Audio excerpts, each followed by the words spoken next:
አስቸኳይ መደበኛ ስብሰባውን ያደረገው የኢትዮጵያ ዜጎች ለማህበራዊ ፍትህ ኢዜማ ፓርቲ ባለፉት 7 ዓመታት በመሪነት ያገለገሉትን ፕሮፌሰር ብርሃኑ ነጋን በኢዮብ መሳፍንት ተክቷል። በዚህ ወቅት ፕሮፌሰር ብርሃኑ እንዳሉት ይህን መሰሉ የመሪነት ሽግግር በኢትዮጵያ የዲሞክራሲ ባህልን ለማዳበር ትልቅ አርአያነት ያለው ተግባር ነው። ይሄ በጣም ልዩ ጉባኤ ነው። በምን ያህል ፓርቲዎች እንዲያለ ነገር ሆኖ እንደሚያውቅ አላውቅም፣ ግን በሰላማዊ መንገድ በመከባበር ይህን ድርጅት ወደፊት ይዘው መሄድ የሚችሉ ብቁ ወጣት አመራሮች ተመርጠዋል። የኢዜማ ጉባኤ ተሳታፊዎችን ይህንን አይነት ውሳኔ በመወሰናችሁ በጣም አመሰግናለሁ። ተመራጮቹ ከፍተኛ ኃላፊነት ነው። ፓርቲው የመሪ ለውጥ ባደረገበት መድረክ ለ7ኛ ሀገራዊ ምርጫ የሚወዳደርበትን ማኒፌስቶና የምርጫ ምልክቱን ይፋ አድርጓል። በ10 ምዕራፎች ተከፋፍሎ የቀረበው የቃል ኪዳን ሰነድም ፓርቲው በቀጣይ ሀገረ መንግስት ግንባታና ሌሎች ዋና ዋና ነጥቦች ላይ የሚያተኩር መሆኑን ያመላክታሉ። ከፍተኛ ትኩረት የምንሰጠው የቃል ኪዳን ሰነዳችን ቁጥር 1 ያስቀመጥነው የሀገረ መንግስት ግንባታውን ወይንም ኔሽን ቢልዲንጉን ነው ማለት ነው።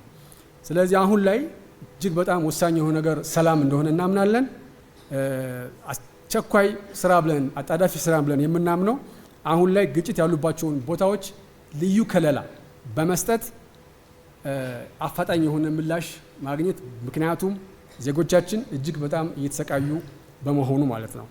ስለዚህ የዚህ ሁሉ ችግር ደግሞ አሁንም አለመሰልጠን፣ ዘመናዊነት አለመሆኑና ከብሔር ፖለቲካ ጋር የተገናኘ የግጭት መንስኤ በመሆኑ ለከተሜነት ትልቅ ስፍራ እንሰጣለን። በእያንዳንዱ የቃል ኪዳን ሰነዳችን ላይ ትልቁ አርማችን መለያችን ከተሜነት መሆኑን ማወቅ ይኖርብናል። ገለልተኛና ዲሞክራሲያዊ መንግስት ማቋቋሙን ከማኒፌስቶ ውስጥ ያካተተው ኢዜማ ሀገራዊ ምክክርም በፍጥነት እንዲቋጭ ለማድረግም የሚሰራ ስለመሆኑ ተነስቷል። የጂኦፖለቲካዊ ጉዳዮችንም ከሀገረ መንግስት ግንባታ ጋር ለማስተሳሰር ውጥን ይዟል። ብሔራዊ ጥቅም የምንለው የጂኦፖለቲካዊ ጉዳይ አንድ ሰው ፖለቲካ ሲገባ ይሄ ጂኦፖለቲክስ ቀጠናውን የማይገነዘብ ፖለቲከኛ ሊኖር እንደማይገባ ስለምናምን ኢትዮጵያውን ካላት የአፍሪካ ቀንድ እንዲሁም ዓለም አቀፍ ቦታ አንጻር ከፍተኛ የሙያ እንዲሁም ስራ የሚጠይቅ ዘርፍ ነው። አማራጭ የባህር በሮችን እናስባለን። በተለይ የአባይ ተፋሰስና የድንበር ተሻጋሪ ወንዞች ላይ ከፍተኛ የሆነ ትኩረትና ስራ ሊሰራ ይገባል ብለን እናምናለን።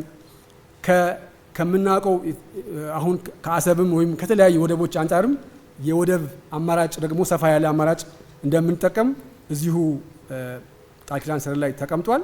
አካታችነትን ማስፋት፣ ሀገራዊ በጎ እሴቶችን ማጠናከር፣ የወል ትርክትን ማስፋፋትም ከእቅዶቹ መካከል የሚጠቀሱ ሲሆን በጥናት የተደገፈ ፖሊሲ በማውጣትም በሁሉም ዘርፍ እድገትን ለማምጣት ሰራለውም ይላል። ልማትና ኢኮኖሚ ከፍተኛ የሆነ የፖለቲካ ስራ ነው። እሱም ሀገራችን ውስጥ ያለውን የኢንዱስትሪ ችግር፣ የገቢዎች ጉዳይ፣ ከገንዘብ ጋር የተገናኘ ሂደት አሁንም በጥናት የተመረኮዘ ፖሊሲ አቅርበናል። ምናልባት አገራችን አሁን በኢንዱስትሪ ዘርፍ ከፍተኛ ለውጥ የሚጠበቅባትና ከፍተኛ ትኩረት የሚሰጠው ስለሆነ ይህም ያለንን ጥሬ ሀብት ወይም ጸጋ ወደ እሴት ጨምረን ከተቀባይነት ወደ ላኪነት የምንሸጋገርበት ጊዜ እንደሚሆን ቃል እንገባለን። በኢዜማ አስቸኳይ ስብሰባ ላይ ከተለያዩ ፓርቲዎች የተውጣጡ ተወካዮችም ተገኝተዋል። በዚህ ወቅት ብልጽግናን በመወከል የተገኙት መለስ አለሙ ፓርቲዎች በውስጣቸው የዲሞክራሲ ልምምድ መገንባት አለባቸው ብለው ከዚህ አንጻር ኢዜማ ያካሄደው የመሪ መተካካት ለዲሞክራሲ ባህል መስፋፋት ትልቅ ተነሳሽነት ስለመሆኑም አንስተዋል። ፓርቲዎቹ በውስጣቸው የዲሞክራሲ ልምምድ የዲሞክራሲን ባህል እስካልገነቡ ድረስ ከፓርቲያቸው ውጭ በህዝብ ውስጥ የሚያድግ ዴሞክራሲን ማዳበር አቅሙም ሞራሉም ይኖራቸዋል ብዬ አላስብም። ከዚህ አንጻር ኢዜማ ዛሬ በውስጡ ያካሄደው መተካካት በሀገራችን የፖለቲካ ፓርቲዎች ታሪክ አንድ ታላቅ አሻራ በመሆኑ ይህም ለዲሞክራሲ ባህል ሲባል የተከፈለ ዋጋ እንደሆነ አድርጌ ስለሚቆጥር ሁላችንም እንኳን ደስ ያለን።